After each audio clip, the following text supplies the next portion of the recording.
What's up, everybody? This is Jose from Southern Life. AKA. On today's video, we're back in the Villages.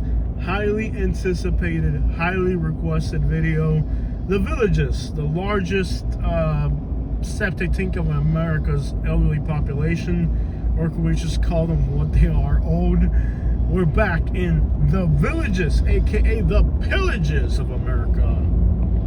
We are only 4 miles away from the Villages, the oldest community in America. This used to all be horse country, rolling hills, but it was all sold off to developers and turned into one of the largest pre-planned communities in the United States. And it became kind of one of the weirdest places in the United States for a lot of reasons. One of those reasons, of course, is the fact that the community of elderly people is also known for being somewhat promiscuous. So as you guys know, this town has a horrible reputation, and one of the things it's known for is swinging golf clubs, baby. So I was up here and I was there's like a golf course, and I was riding around. I stopped at this golf course and this woman came up to me and she's like, "You swing?" And I'm like, "Sure, give me a golf club." And I start golfing with these old people, and the lady's like, "No, sir, like, do you swing?" And I'm like, "Golf clubs, yes. Old people, no." But turns out these old people are like Sodom and Gomorrah out here. I'm thinking they're talking about golf. These old people are like, "You swing?" I'm like, "Give me a golf club. Let's do this." And I'm playing golf with these people, and next thing I know, they're real friendly people out here. I'll tell you that right now. Problem is, it's just a little too friendly, if you know what I'm saying. But I'm like, "No, I swing golf clubs." They're like, "Sir, we're not asking you if you swing golf clubs. We don't want to swing club. We want to swing you." I was like, "No, absolutely not going to swing an old. But that boy ain't right." And that's what I tell you. I've never came back to the Villages ever since. I don't even know why we're over here right now. This town right here, I think it used to be called Wildwood, and it's been swallowed up. It's like an old Kmart shopping plaza right there. Yeah. Now that's typical with Florida. The reality and the narrative are two completely different things. You might have heard people say, "Well, Village is one of the fastest growing communities in America, and safety and all that," but there's somebody overdosing over here outside an abandoned plaza. Now technically we're in Wildwood, but for all practical purposes, this is all the Villages out here. Wildwood has just been swallowed up completely by the Villages. But you know, this whole narrative of what this area is supposed to be versus what it really is another thing. And a lot of YouTubers buy into the narrative versus completely missing the reality of this area. So me, when I've come to this area, I've never really been impressed by this area at all. In fact, when I've come over here, I've always had like a pretty negative view of this area. Like, I wouldn't want to live here. And analytically, my disdain for this area can be confirmed, basically. And every time we come here, we see things that confirm, once again, the analytics.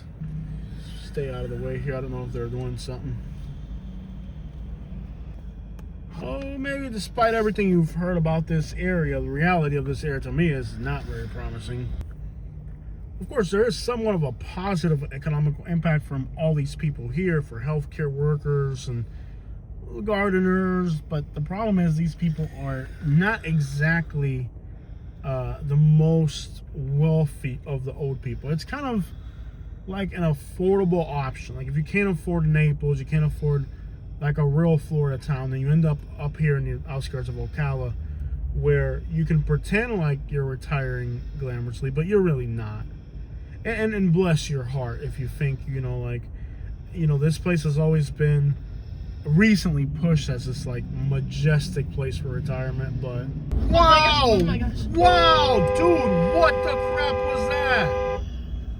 What the crap was that, dude? What exactly was that? What was that? Oh, they're flicking me off. Oh, they're flicking you He's off? flicking, and he smells like weed. You smell him? You can smell it from here. Yeah. 1 mile from the Villages, guys. What was that? And he's flicking me off like if it was my fault. You can smell it coming out of the car. You can smell it. Yeah. What Don't was go that? back, but No, of course yeah. not. That was ridiculous. But there's a few things about the villages that you guys are going to see, and you're going to be like, wow, this is definitely an interesting place. And I will tell you that. It is definitely interesting. But already, we haven't even got to the villages, and we're already being road rage. And this is kind of what this area is known for. Every time we've came up here, we've run into some of the nastiest people. And the analytics actually show that this is actually an undesirable place to live analytically. Like I've said, this is not opinion based. So the homicide rate in this county is higher than Miami-Dade. Yes, it is. You're more likely to be a victim of a homicide here than you are in Miami-Dade County, and that should just kind of illustrate to you how bad things have gone here in the villages. Things have not really worked out all that great.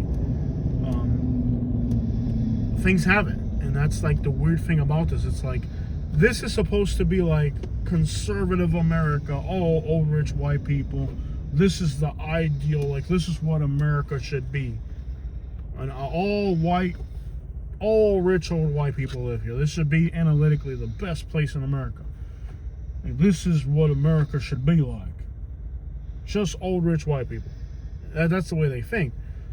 But there's actually a lot of problems in this community. For one, like I said, a homicide rate of 11 per 100,000, which means that you are as likely to be a victim of a homicide here as you are in Jacksonville, Florida, which is the city's most dangerous large city. This place is analytically more dangerous by homicide rate than Miami, St. Pete, Tampa, Orlando, Hialeah, Fort Lauderdale. I think Fort Lauderdale's on par though, my bad. It's about as much as Fort Lauderdale. So sure, it's a rural community or suburban all-white enclave. However, your chances of being a victim of a homicide here are on par with Fort Lauderdale and Jacksonville. And Fort Lauderdale is actually a pretty dangerous city. They got great beaches, great place to go. But Fort Lauderdale actually has a lot of bad neighborhoods within city limits. I'm sure you've heard good old Broward County, Kodak Black and Jack Boy and all that. Well, that's kind of like what you have in the city of Fort Lauderdale. So it's just interesting to think that this enclave of elderly white people is analytically actually more screwed up than a lot of those large cities. And it was a secret for a while. Then I did some videos talking about the reality of this county analytically, and other YouTubers, not all, but other YouTubers have acknowledged it.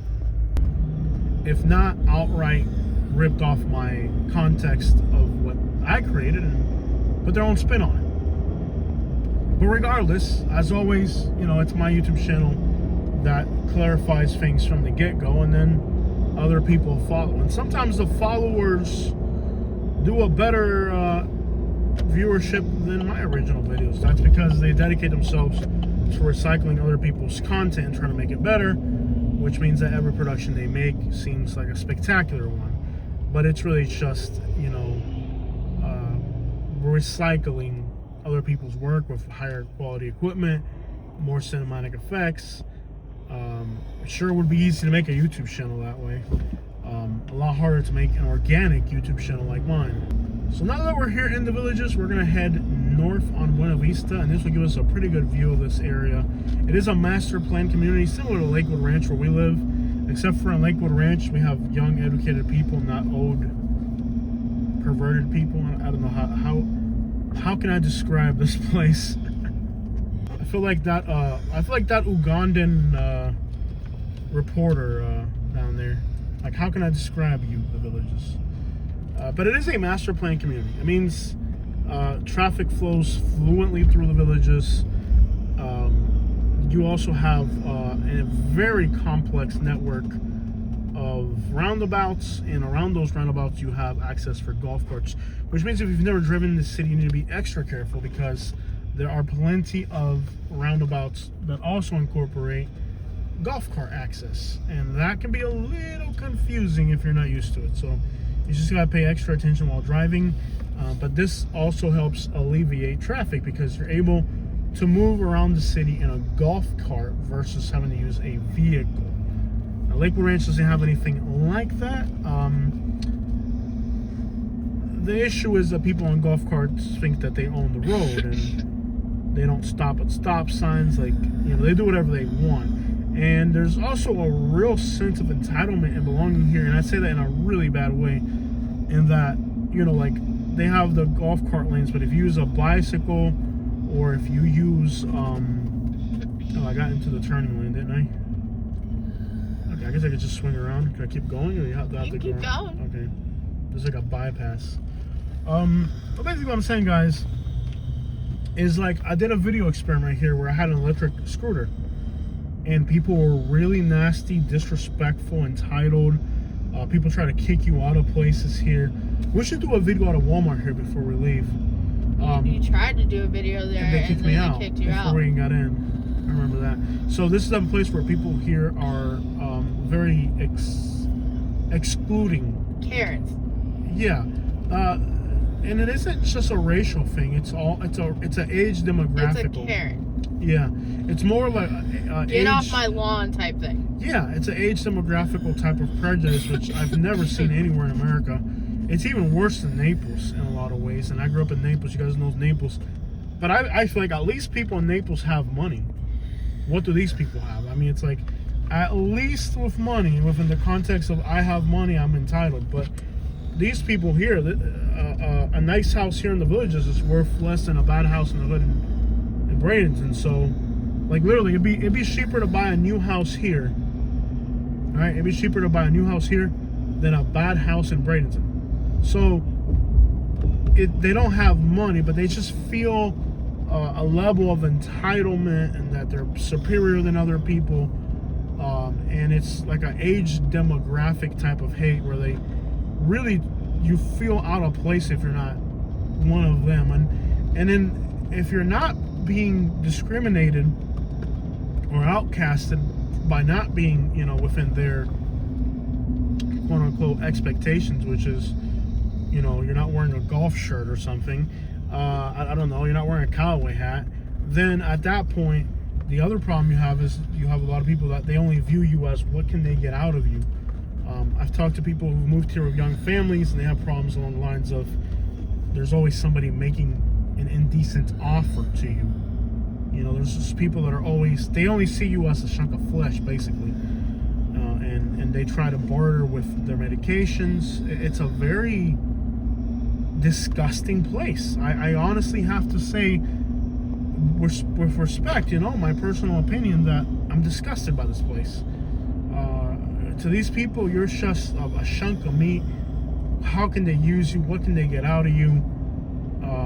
It's a level of entitlement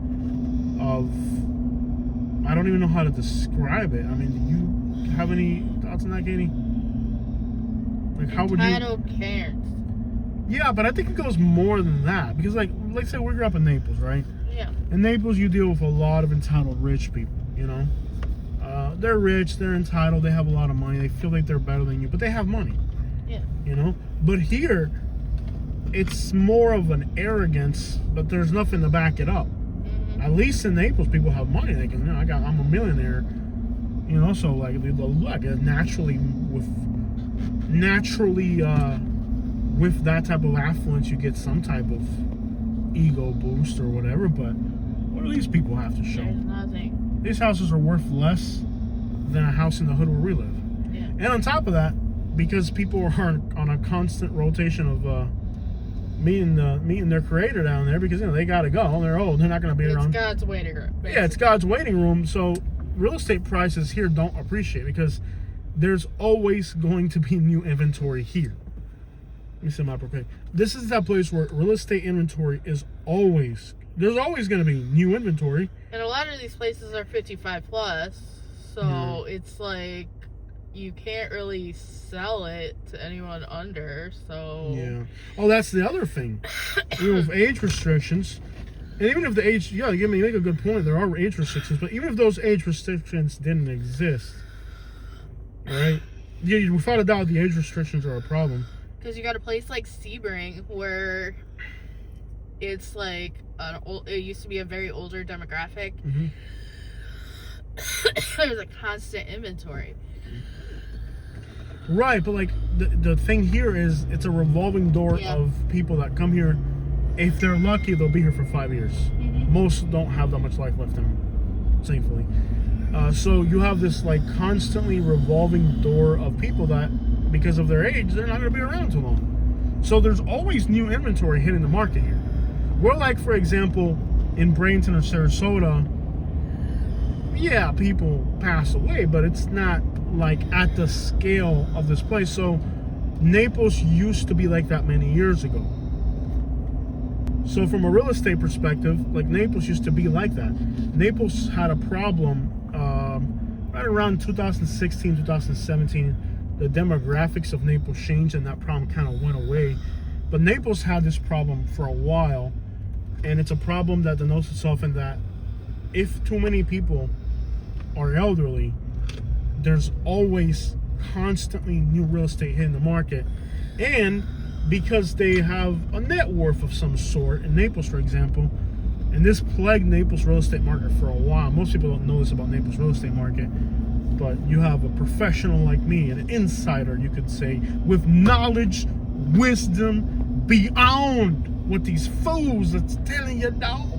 I'm a brain on 2 legs behind the wheel of a GMC Sierra, son. I'm a gifted person with knowledge to spill on you, son. I think I'm having a stroke. Anyways, what was I talking about? I don't know. I zoned out. I was saying something. So Naples was plagued as a real estate market by the notion that you had all these wealthy people that would buy houses down there, and then they weren't buying. Not everybody was buying a mansion on the beach. Like some people would buy a house like one of these type of houses, you know, nice 3-bedroom, 2-bath, 2-car garage inside a gated community, blah blah blah. Kind of like where your grandpa used to live, Katie. Yeah. You know, with a golf course out back. HOA fees and HOA rules.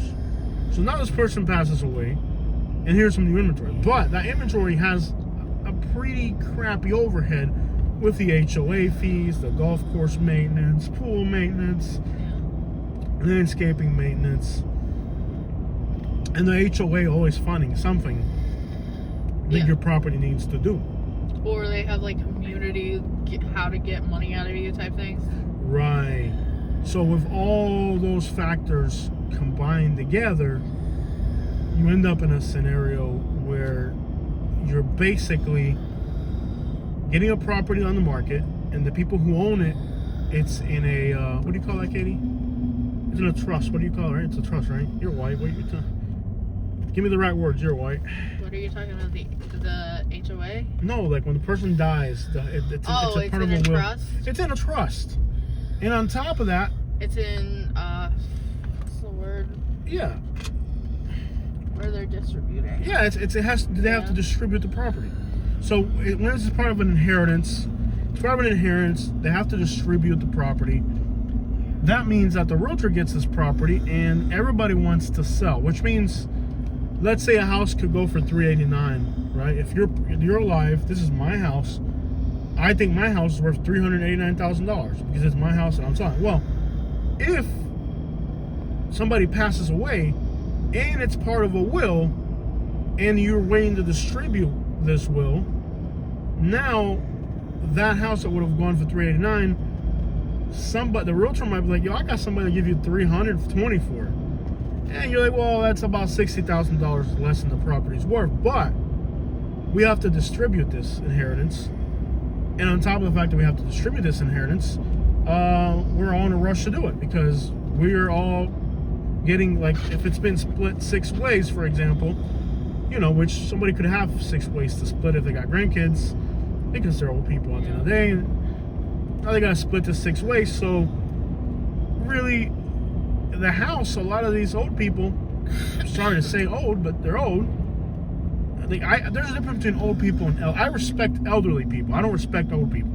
So I was like, I'm old. You know, you're elderly. If you want to come to the door asking for money. Yeah, if the shoe fits, wear it. If you think you're old, and then you get offended by the word old because you're old. Now, I don't plan on getting old. I plan on getting elderly. So if the shoe fits, wear it and get angry at me. But now, a lot of these old people, they're not even, they don't own these houses outright. They got a mortgage on them. Back then, the interest rates were lower. I don't know about nowadays, but back then, interest rates were lower. So because interest rates were so much lower back then, you ended up with a lot of people financing the houses. So even if the house was worth $500,000 and was only getting split two ways, the equity might have only been $60,000 or $80,000 because the house had a mortgage on it, which means that people are getting like a $6,000 or $8,000 check out of this real estate transaction. So there's a lot of pressure because maybe that person would have had more money in bonds or stocks or in liquid assets, and that creates a situation for the real estate market in Naples where houses wouldn't sell expensive. They had to sell quick, and a lot of people that are watching today's video are probably taking notes right now like, wow, Jose is one smart kid. Of course I'm smart. You think I became a freaking famous YouTuber? Like, I'm stupid! My neck, like the side of my neck, like see where this vein is right here? Oh my I think it's gonna like pop. Again? Again? I'm sorry, bro. But no, that was the issue back then, and that doesn't exist anymore. You have different problems now with the real estate market.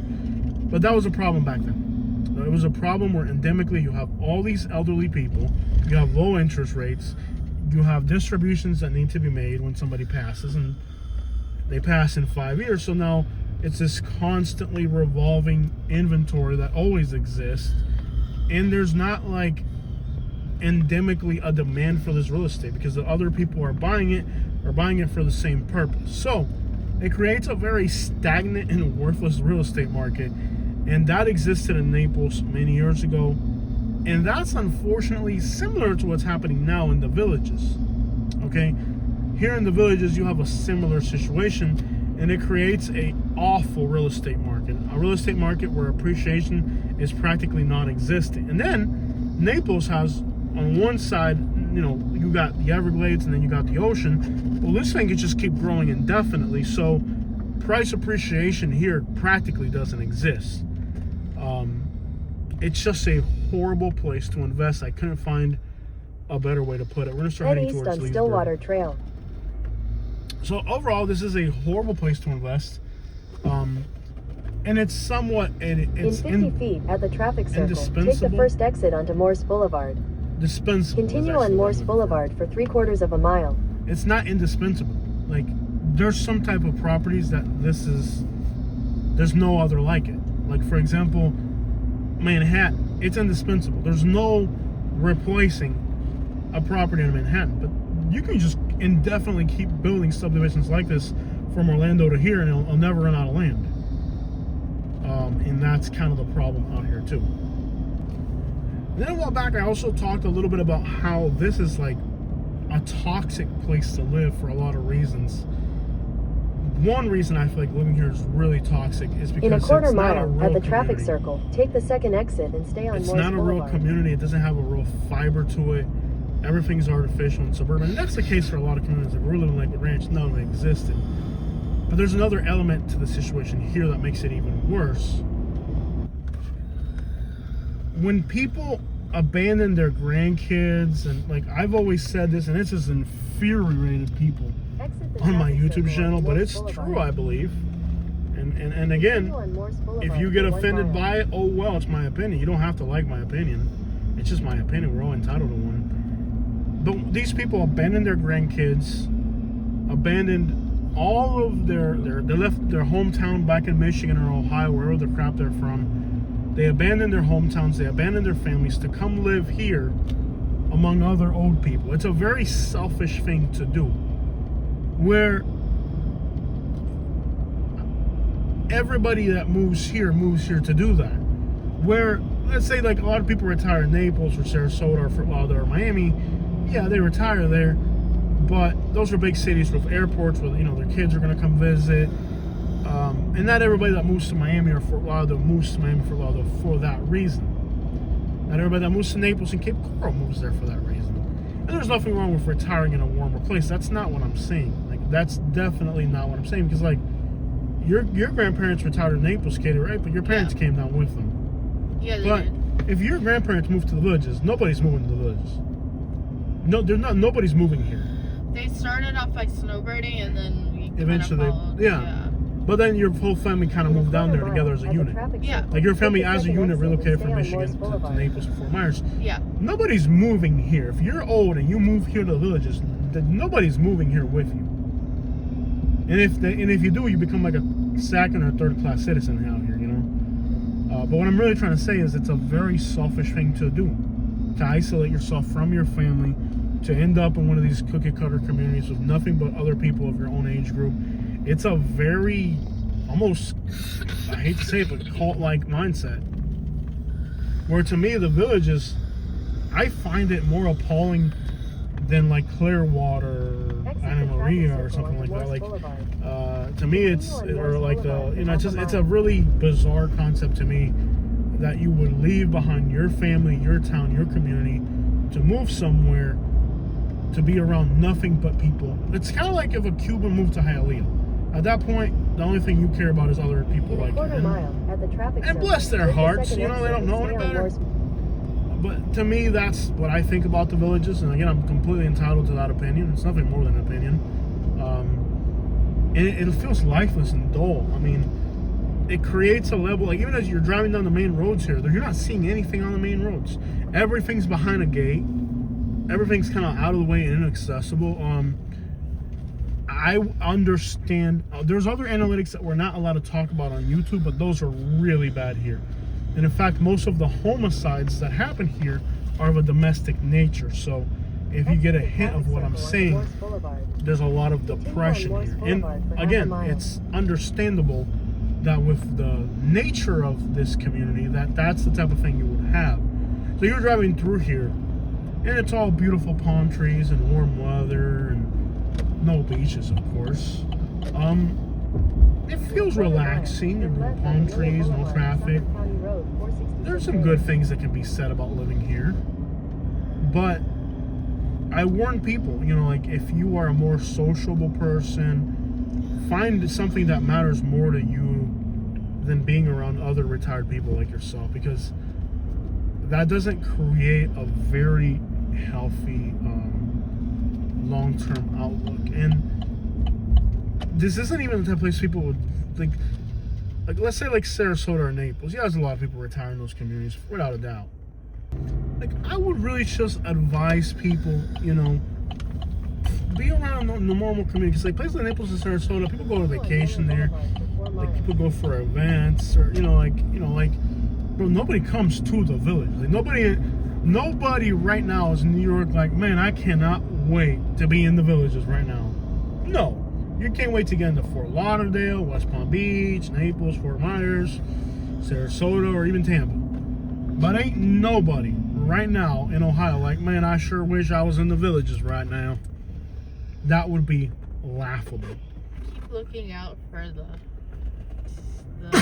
what do they call them? The sponges? Yeah. What's your color, Katie? What's your color theme? I have no colors. Okay.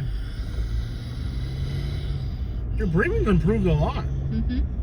Golf carts everywhere. Now here's a Walgreens and a Publix. I think I should really just do a video like inside not the Publix, like a Walmart would make more sense. They only have the neighborhood Yeah. market. And like analytics here are like bad, like I've said. So like there's my opinion and then there's the reality.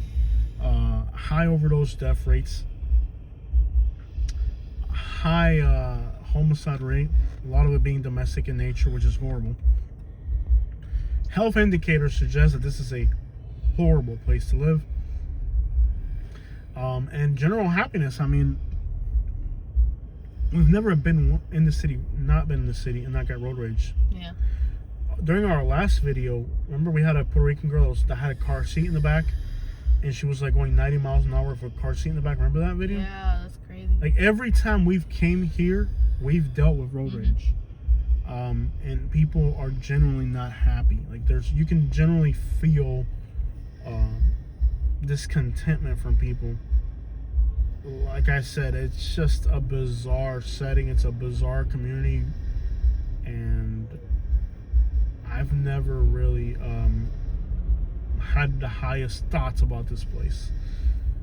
It's always been weird. Like, I can smell old people just sitting in the car right now. And like, there's always people like, don't you have any respect for your elders? Like, my elders were decent, elderly people. Like, my father's elderly. My father is in his 70s, and he lives in the place where our family's from, Naples. He lives near his kids. All his kids live within, other than us, because we have different necessities, but all his kids live within, a mile of his house. Aunts live within, a mile or two. All of our family lives in the same little vicinity. And Fruitland Park city limits over here. I still like the villages in general. My dad is an admirable elderly person. He lives near his kids and near his family. We've offered him to move to better houses, and he won't do it. He's like, I'm from here, and I got to be close to my family, so I'm not going to move to a big house somewhere else, because I don't care about a big house. I care about being near my family. So priorities are something for people and not something for somebody else. And the priorities that draw people here just don't really check out with me. I think the analytics more than confirm that this type of community doesn't create happiness. I think being part of a city, like a real community, isolating yourself within your own circle of demographics is never good. It doesn't create happiness. Being part of a community of diverse age groups and backgrounds, I feel, is a much healthier thing to do.